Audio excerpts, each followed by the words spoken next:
Welcome one, welcome all, and we have a fun slate ahead of us here. We are at Darlington today, and as always, I am joined by Statsational Stats here today, and this is actually going to be our last NASCAR show of 2024, most likely. As you guys know, NFL is back. The NFL is here Thursday, the Chiefs, Ravens, and don't forget, if you thought, we just get a Thursday night football game, not this year.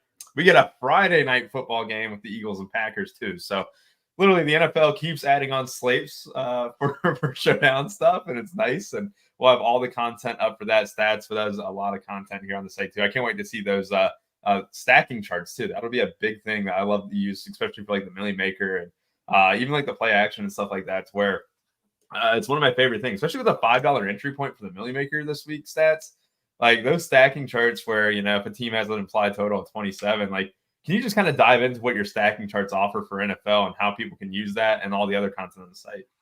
Yeah. So what I do is I'll give you the stack, the QB +1, and then I also have a comeback. So the top 3 comebacks maybe for the opposing team. And I give probabilities that they score the 60 points between the quarterback and their pass catching partner, and then 90 points for 3 if you want to take a comeback. So it just gives a probability on that happening based on the projections and based on some obviously the correlation between the two. So that's an interesting one. Yeah, I mean, you want to look at obviously some of the top stacks. I throw in there what the cost per for that stack as well. And typically, I mean, the top 10, 15 in that list are going to be the stack that scores the most points. So typically you want to look in that range, kind of look for maybe a stack that's not getting a lot of attention, but shows up in there. Look, the last few years we've seen scoring in the NFL down. I think scoring will be up this year, and that would get us back to stacking being of the utmost importance. We've had a couple of years here where stacking in the NFL has not been as important.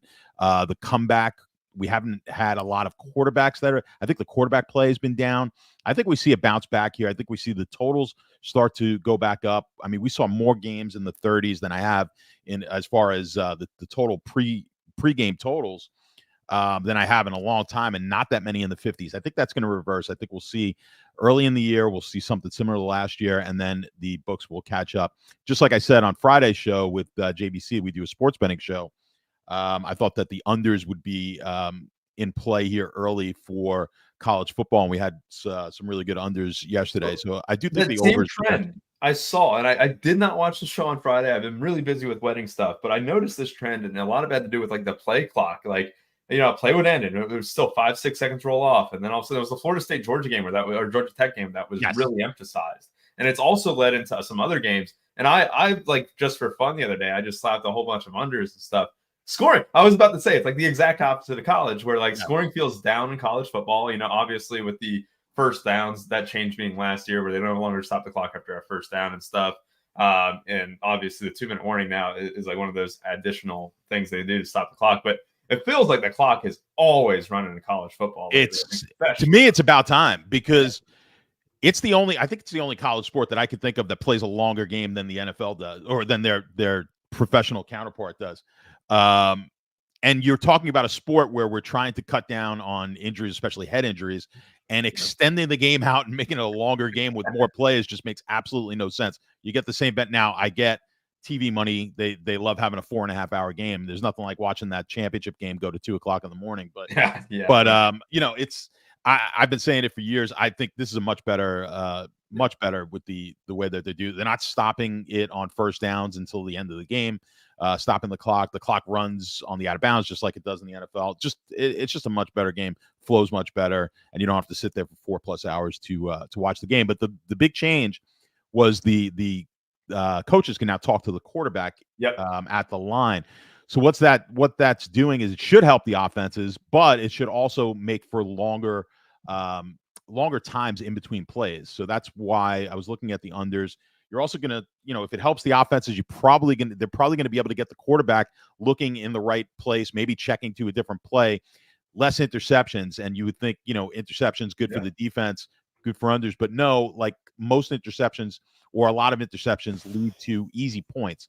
So you really want to have a lot of turnovers when you're betting an under. You want kind of the drives to be long and sustainable. You don't want 3 and outs either, because those are as good as a turnover. You just kind of want the ball moving a little bit.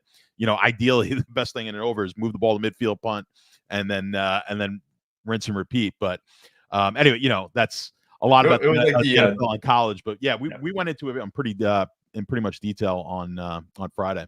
So that is a premium show usually, especially for the NFL season. I know, or it might have been it's free show. We were free on Friday. I don't know if we're free every week, but I don't know if it's free every week. This is the type of content that I absolutely love. Whenever you talk and stuff like that, I always love to listen, especially like when it comes to these type of markets. And I really like that you kind of solidified that edge. I maybe wish I listened on Friday. Maybe I could have gotten in on all those unders.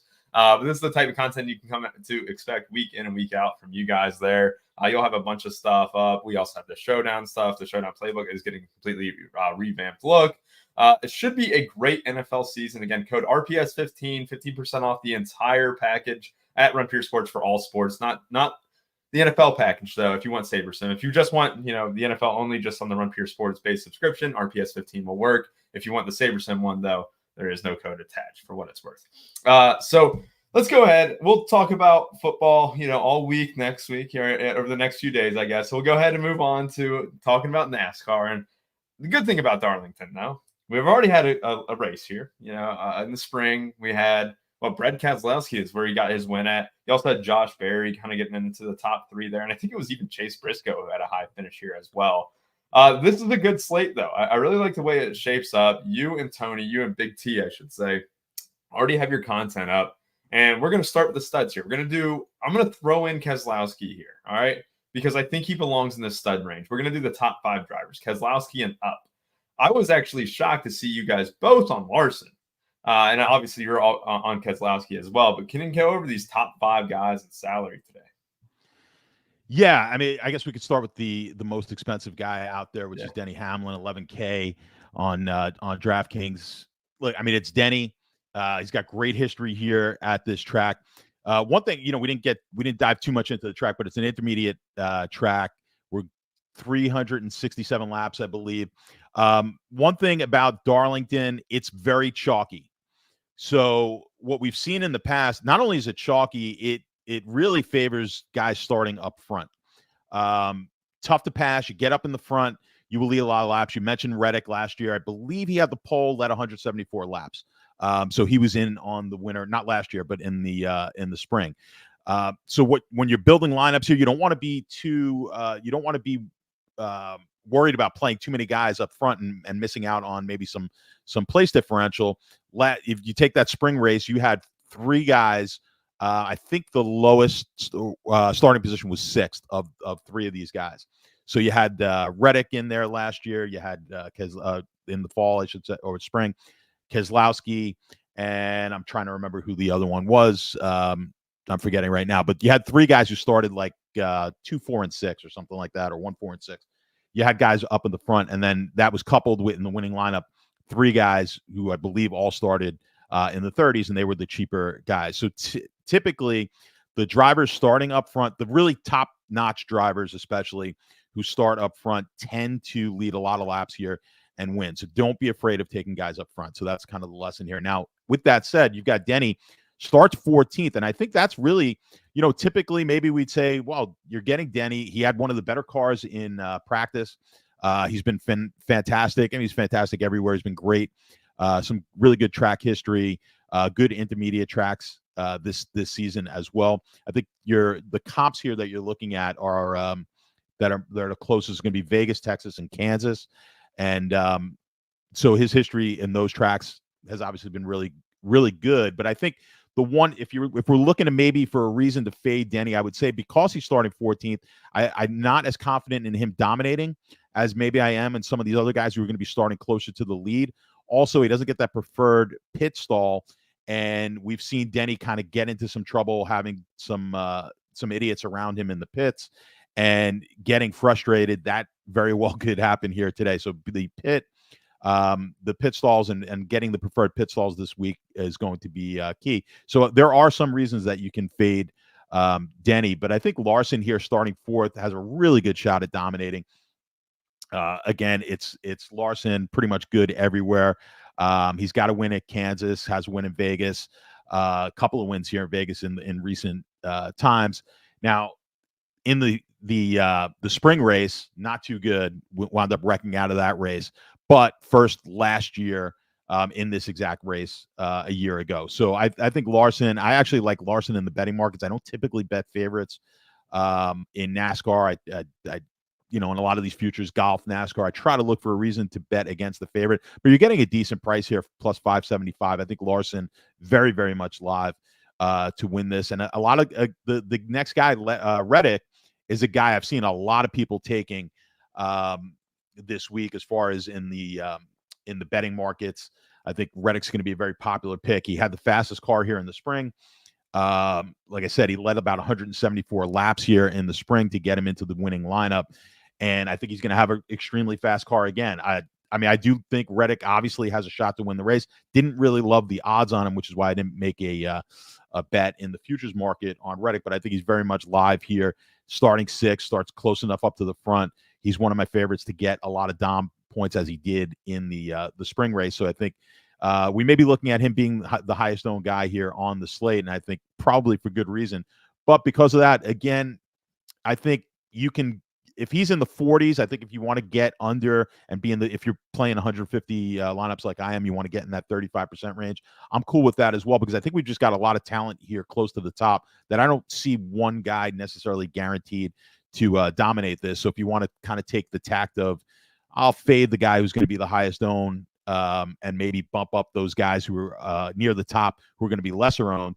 That might be a good strategy. And then talk about a guy who's near the top here, starting eighth, Byron, who is not getting any love at all. I think is going to be extremely low owned, who I like quite a bit.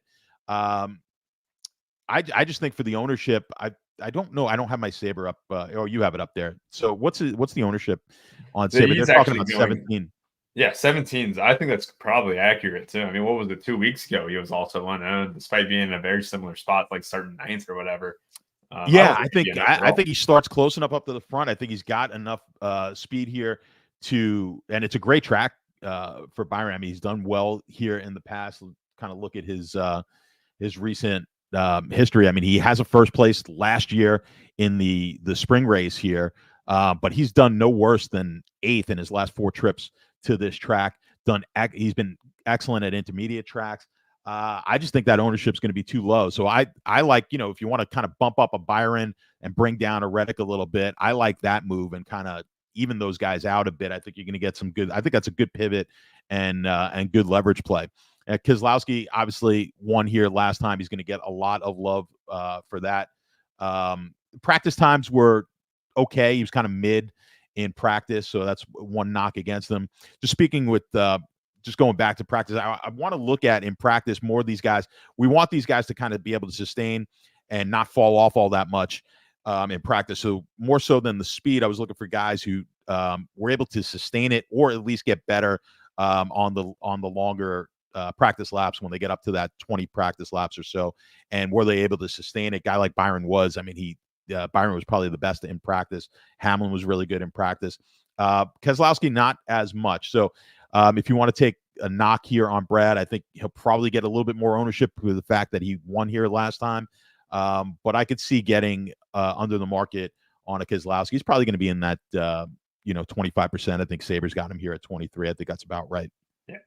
It's interesting too. Like as you just said, being able to sustain time is going to be important here. Being able to kind of make your tires stay the length of wherever you want them to go. It is a tire wear race.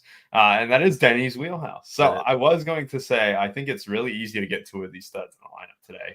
A lot of that has to do with the fact that I think the value we have is pretty solid. I think the mid range that we have is very solid. Like I do not mind going 2 of these guys, and a lot of that has to do with the fact that. Really outside of Chase Elliott or maybe Joey Logano, and they're okay and stuff, I don't really feel like I need to have them. Like Chastain's fine, right? But there's a chance that he's not getting a top 10. Even though they're great plays, I just feel like maybe if I just stack the top, go better at the mid-range, and try and get these, dom points, especially with a guy like Larson. I didn't even mention Bubba, who you're going to have starting first at 7,700. You're going to have Denny Hamlin starting from 14th. I think it's Larson and then Hamlin for me. And the biggest reason is that I just can't ignore the fact that it's a tire wear race, right? You want Denny at these type of tracks. 14th just feels like gravy. And I think for single entry and stuff, I think Denny's the guy. And I do not think the 22% is right. I think he's going to go north of 30, especially in single entries and stuff. I think he's one of the better plays in that regard, because if you're doing large field, though, maybe Denny's a lesser play, because look, there's probably going to be multiple dominators today. Probably going to be guys who lead a lot of laps. Larson, I hope he leads them all the way I'm going to be playing him too and stuff. But if you're looking to kind of, hit the home run, hit on the sweet spot there, I do think bringing in guys like Byron, being able to be competitive like that, to where he looked really good 2 weeks ago. I kind of forget where we were at. It was that long intermediate track, I think. Oh man, what was it? Hold on, I'll remember. Go ahead.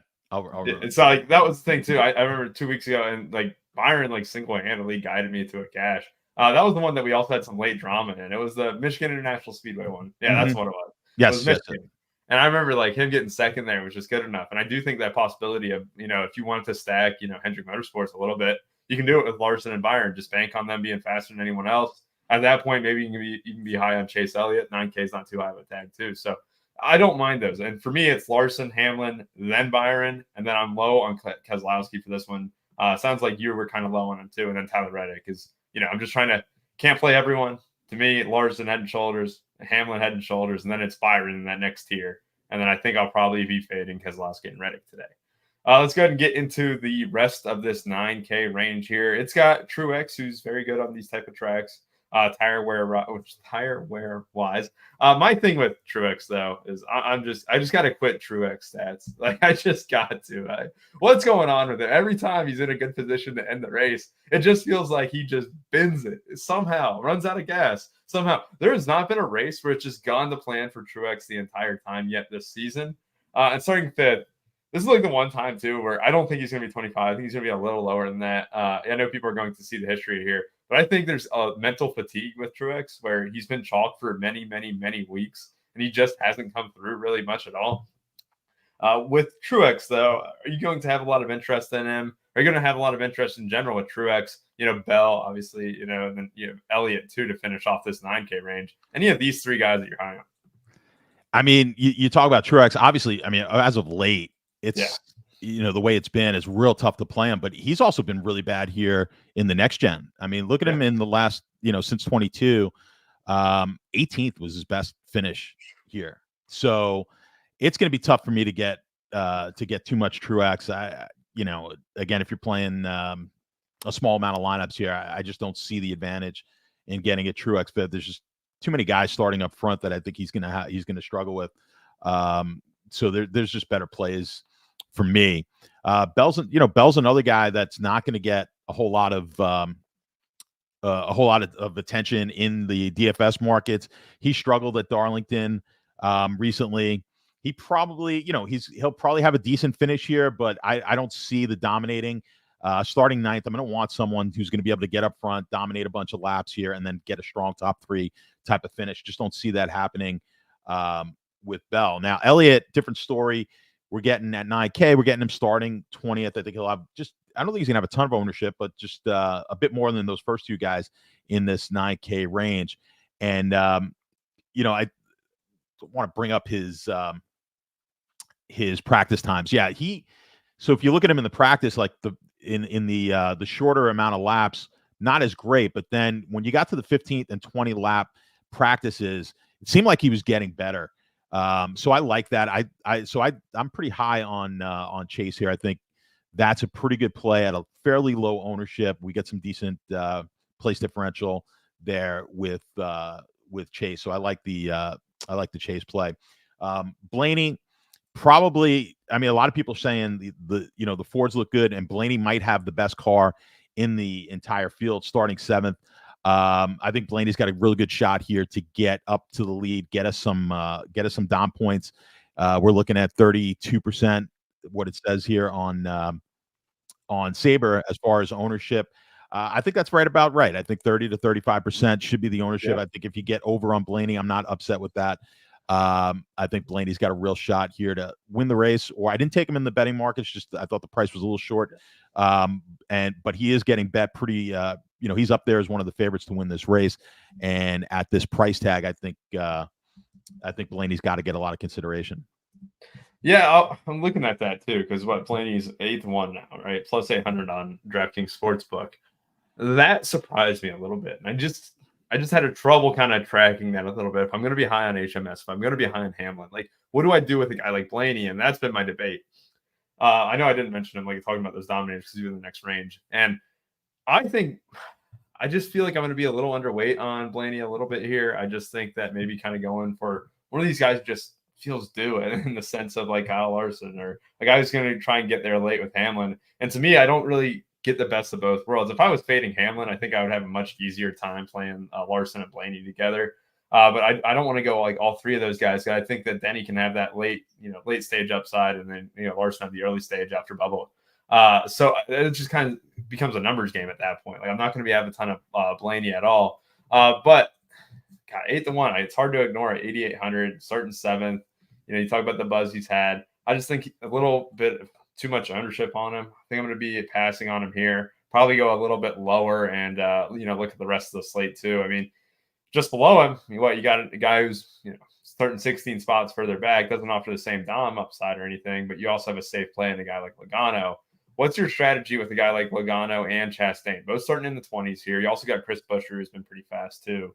Are these three guys here who I think are pretty solid? Gibbs, you can make the case for. I'm kind of done with Gibbs right now. Let's go just these 8K guys here. What are your thoughts, especially on Logano and Chastain starting in 20s? Yeah, well, quick note. Gibbs was in the winner here in the spring, so you got to give him some consideration. Starts 13th. He's definitely playable, and he's going to get some ownership for sure. Logano he was, not really good in practice. Let me just kind of bring up his. He was one of the worst cars here in practice. I think he'll get better.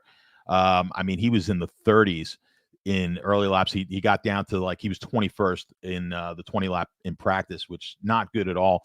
I'm not real high on him. I do think he will get better. He's a guy, he'll survive. He'll be it. Logano always finds his way kind of into the mix, but I'm not going to be as high on Joey here, even with the start of at the 23rd spot where he will be starting.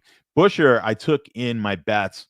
I think he's going to be fat. I just thought the Buescher played for me on my bet was the number. You could get him at plus 2,500. I just thought that was too good of a price. It's, one of those, I don't necessarily think he wins this race. I do think he gets himself close to a top 5.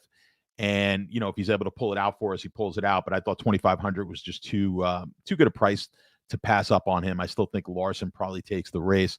But yeah, I'm going to have, he's not going to be high owned. And I think you probably want to get maybe over on a Buescher. Where do we have him here on, I'm never looking at your screen. Yeah, 12.2. So I think we've got a few guys here in this, in the teens who I think we can get over on and are decent plays. I think Buescher is one of them. And then Chastain, good place differential play. Did not look all that great in practice. When we went, he started off really fast and then was not able to sustain it in practice. So again, that's what I'm kind of looking for. These guys who are not showing a lot of fall off. Chastain did, so I would say that's a little bit of a caution there for me on a guy like Chastain. Yeah, I'm looking at Chastain too, where it's just he needs to get 10th. I think. I think he needs to move up at least a dozen spots in his regard. I want to look at the NASCAR playoff goal real quick, and I should probably share the screen on that. But obviously, Harrison Burton getting in shook things up. I cannot believe how bad that shook things up. It is. Well, did you see my bets? Did you see my bets last week? I did not. What was it? So I had Kyle Busch. Oh no! Oh no! Cindric. Goodness. I had 3. I can't remember who the other one. I had 3 of the top 4 or 5 drivers with just a couple of 3 or 4 laps to go, and somehow Burton was able to beat them all. So it was Cindric got in the wreck, right? The last wreck. Yeah. So I had Cindric, Busch, and I can't remember who the other one was who was right there as well. And I'm like, well, Kyle Busch is never losing to Harrison Burton. And I cannot he believe did it. that happened. That race was actually really cool to see and stuff. And didn't we also have another car flip last week too? Like We just did, yeah. There yeah. was a So couple of that's scary wrecks back to back. 2 weeks in a row. So we had Michigan and then Daytona where a car flips and stuff too, like where we didn't even talk about that. Like Yeah. it is crazy how safe it is. That was Josh Berry. He went upside down into the wall there. I remember seeing that. I was like, goodness. The Yeah. fact that the car was built to, have him somehow get out of that car, give a thumbs up and stuff, despite being completely upside down, slamming into a wall at 100 miles per hour and stuff. That was the most scary wreck that I've seen of this year. I mean, we've had some very scary ones, but I think that's just a testament to the car and stuff. But yeah, like last week, really shook things up. Now you have Bubba and Ross Chastain both on the outside looking in. So Kyle Busch can kind of be thrown into there, but Busch needs to win. Bubba and Ross, I mean, was this the last week, right? This is it. This is it. Bubba has to win. Ross has to win. You cannot get by unless you're banking on Chris Buescher wrecking, and that's it. Chris Buescher would have to go out of this race for Ross Chastain or Bubba Wallace to move on without winning. So, knowing that, does that put you higher or lower on guys like Buescher or Chastain? I think that the Buescher one, he just got to keep the car clean, right? Like, just keep it clean. If they win the race, I mean, hats off to him at that point. Yeah. But as far as like Bubba goes, let's go ahead and jump to him. Let's jump to Bubba and Chastain here. Starting first for Bubba. Do you think like he's got a chance to win this, or is it just like this false hope of being on pole? I mean, his odds are pretty solid too. I mean, what are these odds here? 12-1 for a guy at 7,700. Dom upside. You obviously want guys starting in the front. You want guys who can lead laps. What's your thoughts on Bubba? And if he does lose that lead, are you just worried about him making some incredibly bold strategy decision here, or what's the move there? Yeah. Bold's one word you could use for Bubba. Bubba could get a little hot-headed, and if things aren't going right, who knows? But I think we've got a lot of upside with Bubba today. So I think he's going to me, he's the favorite to get out there and lead a bunch of laps early. That's why I'm pretty high on him. Put him in my core, actually, because I really think at this price especially, I think we're going to get a lot of laps led. Can he win the race? Certainly. But I think, yes, that's where you worry about Bubba here is if things don't go right, if he's got to force, and he will try to force it, he's got to. So if he's in contention, this thing could be a win or wreck out coming down the stretch. But I think we're going to get enough laps led where I'm not as concerned here for Bubba. So I like Bubba in DFS this week.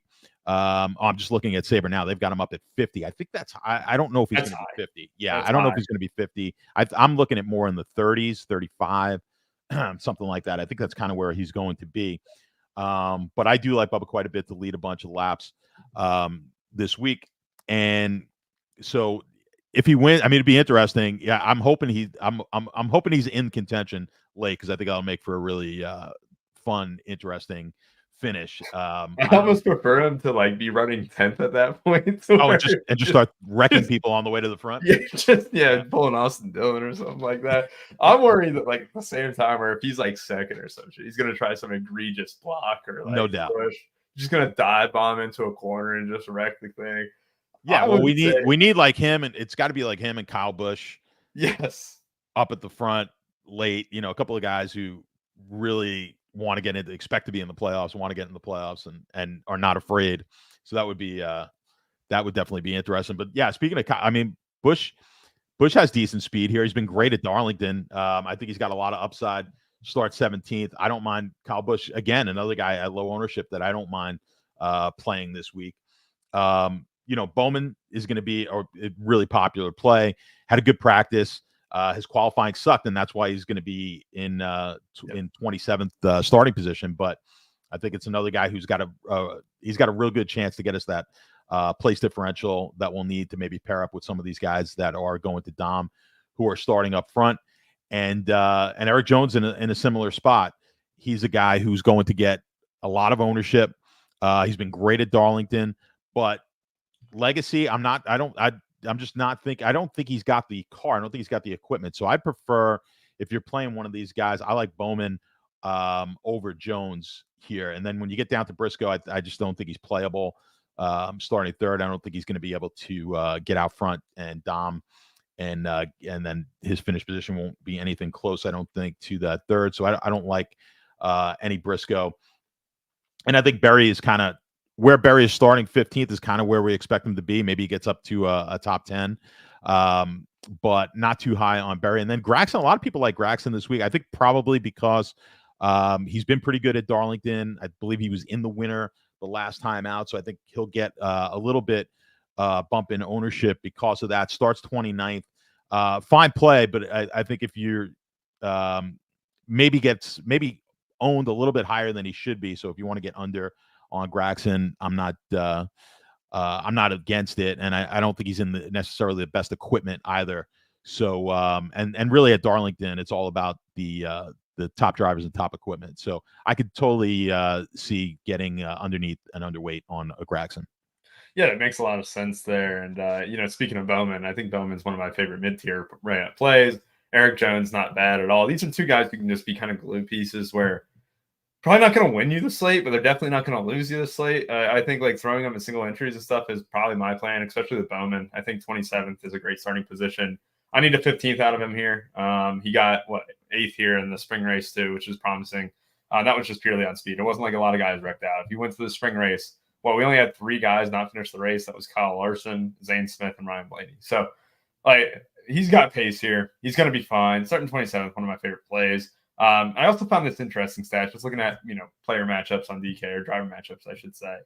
Bubba is minus 175 versus Chastain. Chastain's plus 130 against Bubba. They're completely different plays. Like, you're not playing them for the same reason. You're playing Ross for the, maybe move up 10 spots or whatever. But that was still telling to me is like, they really like Bubba's car, on the sports books a little bit. Despite Ross Chastain only being like 25-1, Bubba being 12-1, like, they really look like, Bubba's got a much faster car, a much better chance of being in the winner than a guy like Chastain. I just think that's telling a lot. Like, what is that? Like an implied, 59% chance or 60% chance almost. So I would definitely lean Bubba over a guy like Chastain. I think Chastain's one of those plays where, look, you got the same plays down here with Bowman or Jones or Gragson even, who's starting 7 spots further back. Like, you have the same plays as Chastain to where you probably don't want to get too cute, go down a little bit further down, save your salary a little bit. The yes. One thing, again, starting up at the front, I don't have it in front, but I'm looking back here. I'll give you all the winners who have not started in the top 10. Larson, 2023, started 18th. Jones in 19 started 15th. And you got to go back like Carl Edwards in 2015.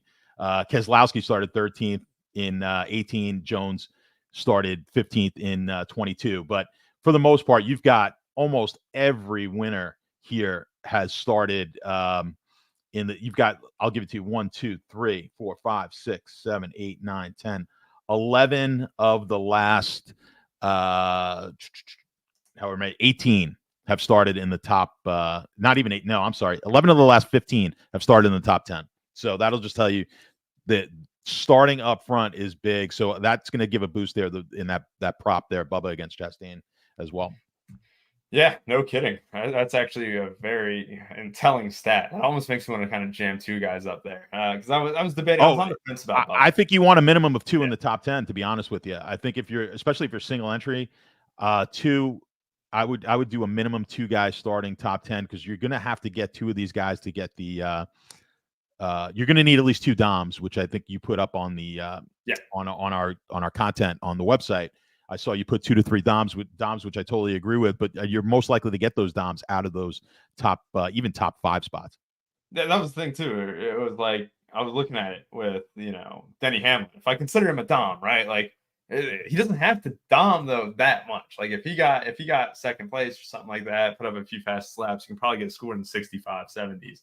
I guess 60 would probably be the top unless he led laps. It's not bad. But if I don't consider him a dom, then that brings in really unique lineups where I think not a lot of people are going to be jamming the top because look at this mid-range that we have. You also, like, we talked about guys like Chastain, Logano, Elliott. Like, there's plenty of plays sprinkled in here. There's also, like, value-wise, there isn't a ton of sexy plays down there. Like, if you go below Stenhouse, you're going to have a tough time finding a play who's just going to be great. And, one of those guys could be. I'm not saying they can't. But I think a lot of people are going to kind of be shying away from that. So I think I'm going to do that. I think I'm going to add, Bubba maybe into this main team, just straight up, because I know this is probably going to be a popular question. Would you rather have Bubba or Eric Jones today? Yeah, for me, it's Bubba. Yeah, I think I'm with you. If he leads the entire first stage almost, which is certainly a possibility, get clean air. Like, you'd almost have to waltz to optimal at that point. Absolutely. I think he gets you 100 laps led here to start the race. We're looking pretty good on Bubba. Perfect. Did you say anything about Josh Berry? Because I did want to bring it back to him because he got third here in the spring race, 15th. He is definitely a tournament play. I don't think he's going to be 24%. No, I think he's going to be like 15. No, he's 15. Yeah, absolutely. 15% owned. I mean, it's definitely a tournament type of play. I just don't see him moving up all that much from where he's starting. But yeah, in my 100, obviously he's going to be in my 150 bill, but I don't have a ton of interest if I'm, if I'm three maxing it, 20 maxing it, something like that. Perfect.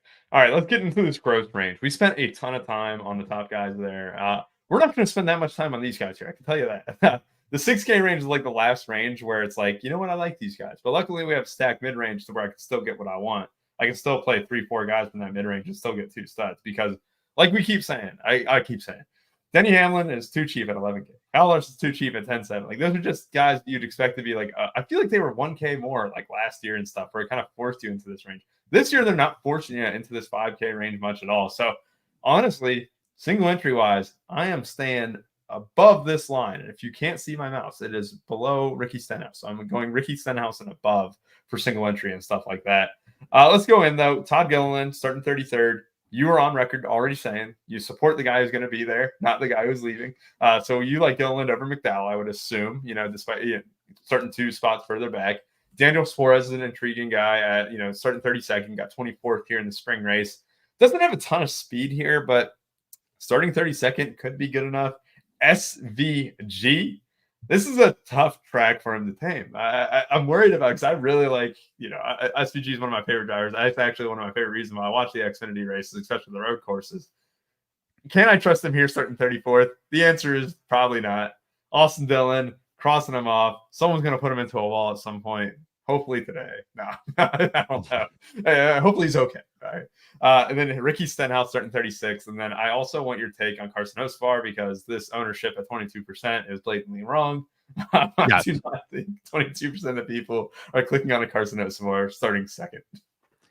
Yeah, I mean, Hocevar, ran an unbelievable qualifier to get the second spot, but I mean, it just starts too high for me. What did they have him at?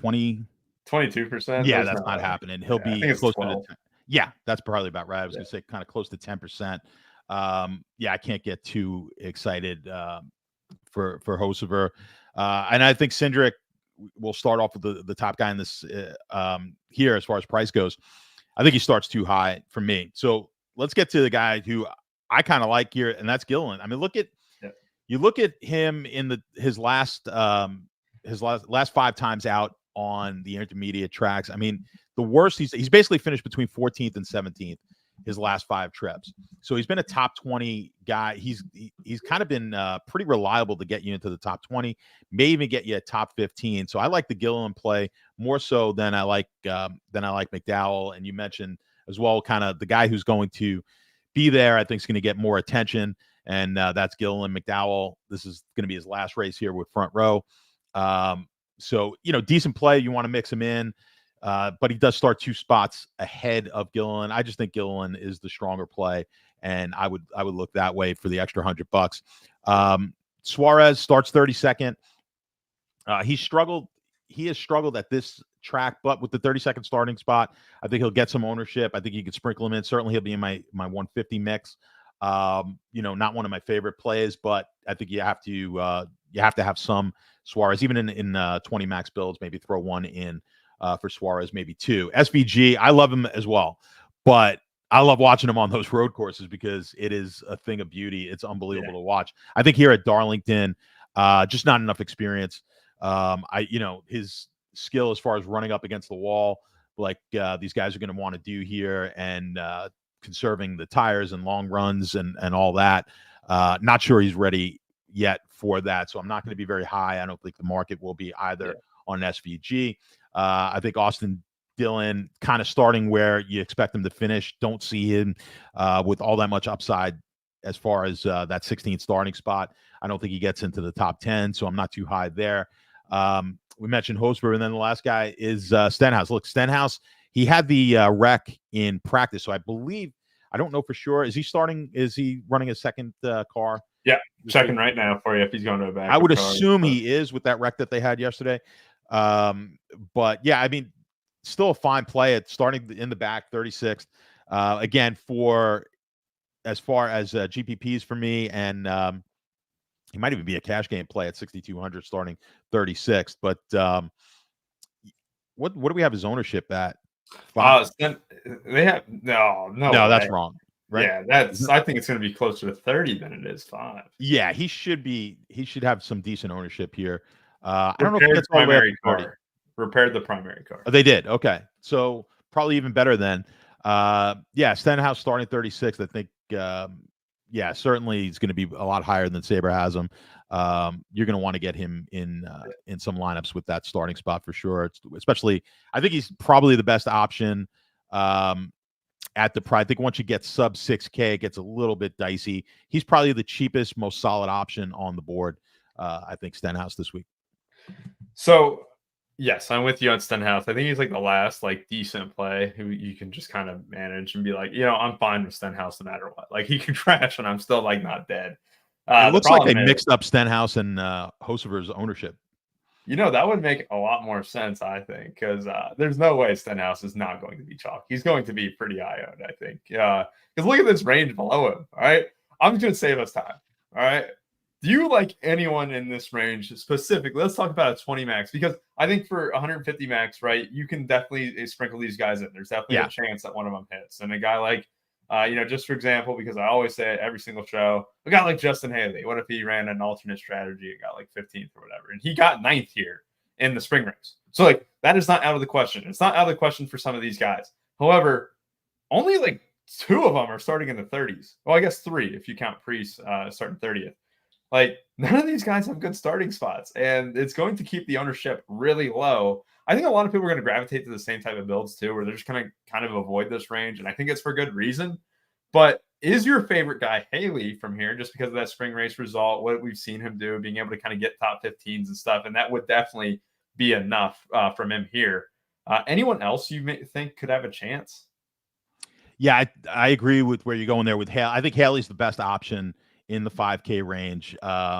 Even I think Rick Ware has shown some pace as well. So I think he has the ability and the chance here to move up. You don't love the starting spot, 21st. That's where the ownership is going to be depressed on Haley. And I think the other guy is probably Ryan Priest down here, starting 30th, 5,600. I think you got some upside there as far as place differential. These other guys, I think, if you're going all the way down to a Growler, a Hill, I mean, you're basically just hoping for a lot of carnage in this race to move them up. Hemrick starts too high for me at 25th. Zane Smith, decent option at, with 26 starting spot at 54. I still like those other guys more. I think these are all just kind of sprinkle them in your 150 builds. And if you want to kind of take a shot on one of these guys in, let's say, 20 maxes, 3 max, for me, it's going to be Haley. Then it's going to be Priest. It'll be those 2 guys. I would not touch Burton. LaJoy, I think, again, starts 19th, just starting too high. Just don't see the upside there. So I think Priest and Haley potentially can get them, find themselves in the mix. Maybe a Zane Smith, and the other guys you're just hoping for. The other guys, as far as LaJoy, I wouldn't even touch. Burton, I wouldn't touch. And then if you're going to go all the way down, Growler and Hill, you're just hoping for some sort of chaos in the race. You could leave those guys out as well. Yeah, I'm with you there. Probably don't need to spend too much more time on those guys there. I did get a text from a friend who also had a take on the Eric Jones stuff. He said, we cannot ignore Eric Jones's track history here. So I'm really pit against that's all in a hard place. That's the thing. I think everyone's looking at his track history here, but I don't think they've got the car this week to be able to do it. But yeah, I think that's why he's going to be more owned than he should be, is because of the really good track history. Yeah, and that's what I'm wondering too. And like, I'm just gonna go ahead and tell you the 2v2. I know which side you're gonna be on, but that way people can kind of understand. It's Gilliland and Bubba, or it's Jones and Gregson. And Right. one's safer than the other, right? One's got Bubba and stuff. I kind of want to go the Bubba one because I think it offers more upside. I mean, obviously it offers more upside, but this is a track. Here was the argument against him. I always talk NASCAR with this guy. He said, Bubba is not built for this. Talking about the pressure on, you have to win to get in. Something's going to happen. He's going to tag the wall or something like that. And you know what? That's a cool reason for me. Anyone can fade anyone for any reason and stuff. But if you're just dead set, like he's definitely going to choke this. He's going to smash the wall. That's enough conviction too. This is the best part about the last race of the regular season. But yeah, it should be a good time ahead of us, Stats. Let's go ahead and get into our final drivers of the day. Remember, under 20% owned if you're not familiar with this show. Please hit the like and subscribe, just like my guy, the Viral Videos, has mentioned. I appreciate that. And I also want to say thank you all for being with us this season. I know that it's not my primary sport, so if you have seen me stutter or butcher some names or track history and stuff, I apologize. But we will get into NFL and stuff like that here next week, so it should be a lot of fun. Stats, your driver of the day, sub 20%. Here's your list. They have a bunch of guys above 20%, Mark. I think I might know who you're going, though. I think it's Byron. That's what I thought. Yeah, I think it's Byron here because I think he's got the potential to get out front. He's got the speed to do it. And if he does, he's going to lead a lot of laps. So, I mean, at a track where I'm looking for Dom points and I'm looking for a couple to three guys starting up in the top 10, I'm trying to find that guy starting in the top 10 who's got the potential to get us a lot of Dom points at low ownership. I think Byron's that guy. All right, I like it. I'm with you there. Byron paid dirt 2 weeks ago, and that was the sole reason why I was able to get over the min cash line, despite having a pretty weak lineup because of Rex. It was looking great. It was looking like a shipper until the Rex hit, but even Byron's still standing there at the end. He is going to be a hero once again. Stats, I'm going to have to defer to you here because I want to make this stand not because of, him being a slam dunk play. Do you think Stenhouse is going to clock in above 20? If not, I will find someone else. Yes. Okay, so I will find someone else. I want to make the reason for him real quick. I don't think anyone below Stenhouse, especially in single entry and 3-entry maxes and stuff, is going to be very, very hard to find someone to outperform him. And he's cheap enough to where it gets you any build you want. Stenhouse would be my over 20%. My under 20% here. I think I'm going to do this with you. You guys are high on him on the playbook too, just a little bit. I'm honestly going to be joining y'all on Buescher a little bit. I just think he's going to be a very solid finisher. You talked about how the Fords are looking decent. Buescher's odds are, good enough to where, he can probably dom a little bit. I know that they've had some good cars over the last couple months. And I honestly think that he's got the most upside in this, sub 20% range. Because look, when you get above 20%, that's a lot of names up there. You lose a lot of the drivers doing this today. Yeah. But yeah, it's Buescher feels like one of the guys who has the most upside. I actually prefer him straight up over Christopher Bell too. So that'll be a quite a bit of fun. Stats, any parting words for the NASCAR season? No, I mean, it's been great. This is the first year doing this with you and enjoyed it. I mean, hopefully we can finish strong here with the bet. I've had some bad luck like last week on the bets. So hopefully we could hit one. We hit one a couple of weeks ago. Hopefully we could hit one here today. And I have not won the $100,000 all season, and that's upsetting to me. So I feel like that is long overdue. It's been a while. We'll try to get that one. We did have a question from Pantera there. I don't know. Yeah. So it's kind of what's more profitable strategy. One high buy. So I assume he means like playing a high stakes game or playing a dozen cheaper tournaments. I don't know if there's a more profitable set. Typically, when you play the higher stakes games, you're going to be playing in a with less vig, so the house is taking less money on those. So the cheaper tournaments are typically tougher. The high buy-in, I'm assuming, is a tournament or a GPP type of. I would say the question is more of if you had $100, would you do a $100 single entry team, or would you do 5 single entries that are like $12 or less, 1 3-entry max and stuff like that? Yeah, I like playing multiple. But I will say this: if you're going to play a dozen entries in a cheaper tournament, like don't play 150 max with a dozen entries. Yes, I would much prefer you play a 3 max And then now you're on the equal playing field with everyone else. Yeah. So I prefer that, or play a 20 max, a $5 20 max, whatever the case is. And if more profitable is very difficult to say. It's really going to be based on how you play. I play 150 max in almost every single sport, and that's been profitable for me. Some people are just really, you got like Third and Schlong here, just a great cash game player. Everyone's got their niche.